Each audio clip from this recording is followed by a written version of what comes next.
আমার মনে হয় দেরি তো অবশ্যই হয়েছে, কিন্তু আমাদের জানা উচিত। এই জাতি প্রতিটা মানুষ জানতে চায় কি হয়েছিল ৭৫ এর ১৫ই আগস্ট। প্রথম কথাটা হচ্ছে যে ১৫ই আগস্ট কিন্তু কোনো বিচ্ছিন্ন ঘটনা না। এটা সূত্রপাত হয় মুক্তিযুদ্ধ চলাকালীন অবস্থায়। আমরা বুঝতে পেরেছিলাম যে বাংলাদেশের মুক্তিযুদ্ধটা অ্যাকচুয়ালি কাদের ইন্টারেস্টে হচ্ছে।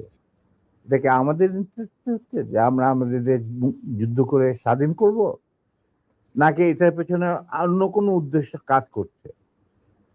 যখন ৭ দফাতে চুক্তি করে নজরুল ইসলাম আর তাজউদ্দিনকে পারমিশন দেওয়া হলো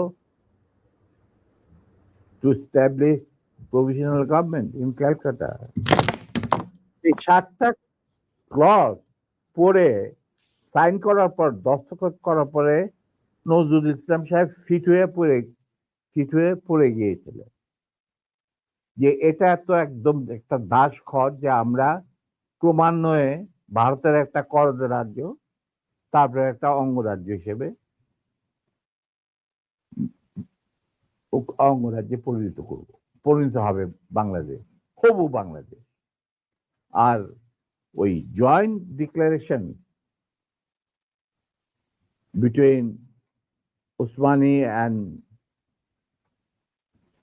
general Manekshaw joint command establish করার পর কথা ছিল যে general Usmani on behalf of Bangladesh government will invite General Manekshaw to come and be present as an auxiliary force commander, সহায়ক শক্তির commanding chief হিসাবে in the surrender ceremony, but the instrument will be signed by the Mukti Fauj commander in chief, who was General Usmani, Colonel Usmani. কিন্তু সেটা হতে দেওয়া হলো না।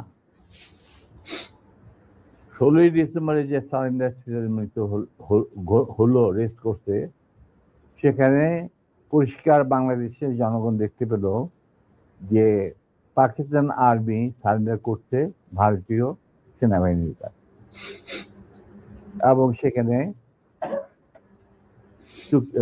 Sign করছেন আরোরা ভারতীয় বাহিনীর পক্ষে, আর ওদিকে নিয়াজি